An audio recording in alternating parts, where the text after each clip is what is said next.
What are you expecting for GTA 6? Because I'm expecting a lot. It's your boy Richie, let's chat about it.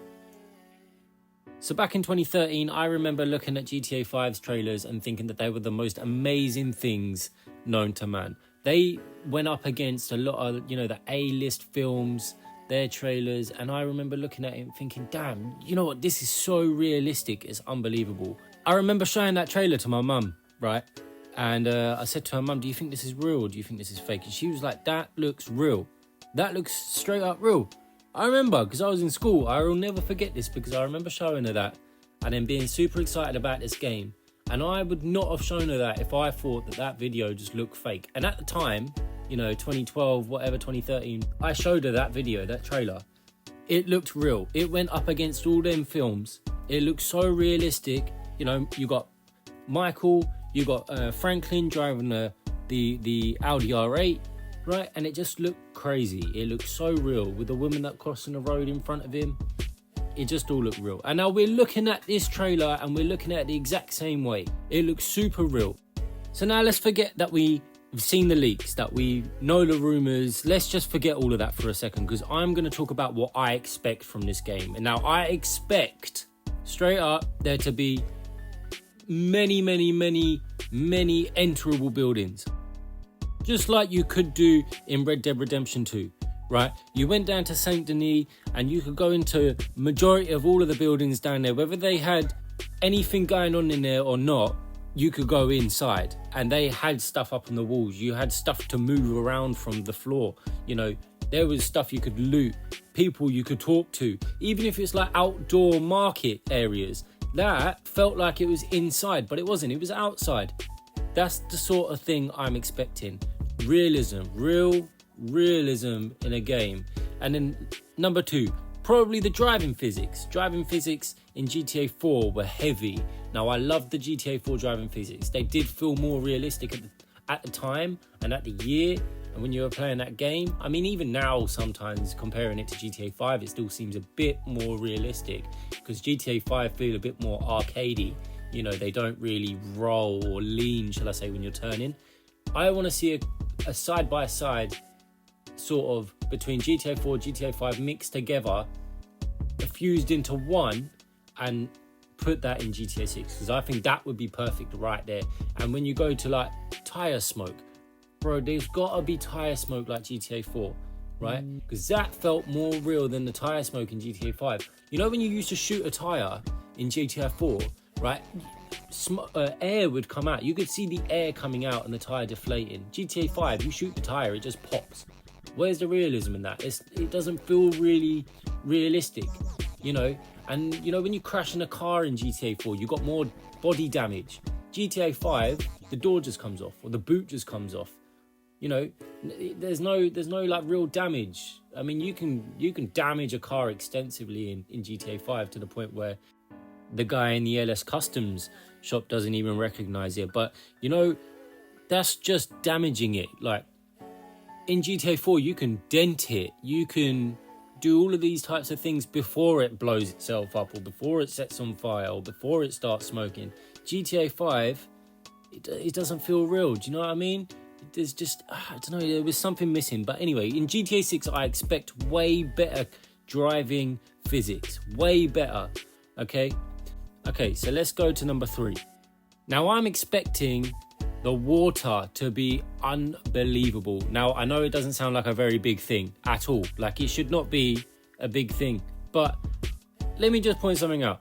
Rockstar have, paid out £300 million and patented their own water software and new physics and everything. Like 300 mil, man.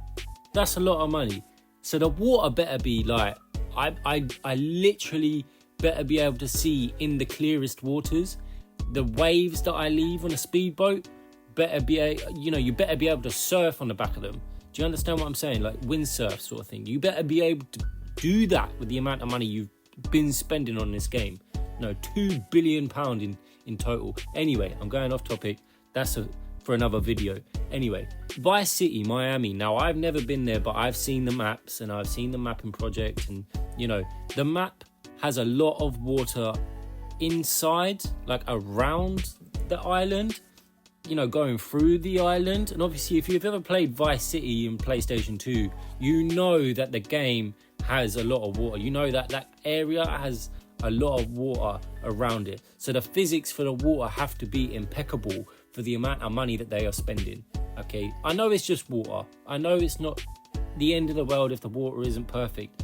But the water in RDR2 was great. Even down to the mud physics in RDR2 when you used to roll around in the mud. That was crazy. Yeah. Even GTA 5 didn't do it too bad. You know, when you went into the water and to a certain level and then your clothes would get wet up to that certain level, that would be it. I'm looking forward to going under the water, exploring, scuba diving, looking at what alien spaceships or what animals and creatures you got under there. That's going to be wicked. Okay, so for number 4, I'm thinking more in-depth, meaningful missions. What I mean by that is, like, you know when you played Red Dead, the end of the mission could have a different outcome to what would happen later on in the game when you played John. Okay, when you were Arthur, you do something, then when you play by John, you might meet a character and they would say something about what happened with Arthur back in the day. Or when you do something for Sadie, for example, and she asks you for a specific item at the end of that mission that was relevant to a story that she told you on the way to wherever you needed to go with her. Something like that. Something where it felt in depth. It would be more realistic feeling doing that than it would just, I don't know, driving from A to B, go pick up this person, or kidnap this person, or go and kill this person, or just have a race and then at the end of the race kill the person and steal the car. And they are basic missions. They're just missions that you won't ever play again, not interest you. You know, you want missions that you could do over and over and over again. Like when you replay Red Dead. I must have replayed Red Dead Redemption 2 or 3 different times, 100% completion, all of that, because it's enjoyable. You never know when you're gonna see the same characters again, or like little side missions or little strangers and freaks or something like that, you know, where you would go out into the wilderness in Red Dead and then you would find a guy that's been bitten by a snake. You would give him some health tonic and he'd be on his way, and then again later on you would find the same guy but he's been bitten by a snake again, and then later on, I can't remember what town it is, I think it's Rhodes. You go to the shop and he's sitting outside on the bench and he thanks you for what you did, and he tells his friend, you know, and you have a conversation about it, and then he lets you pick something free out of the shop. That is the kind of story that I want in GTA 6.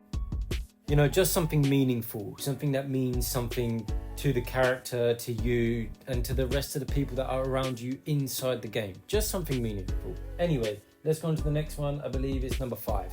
And this one is kind of to do with missions again.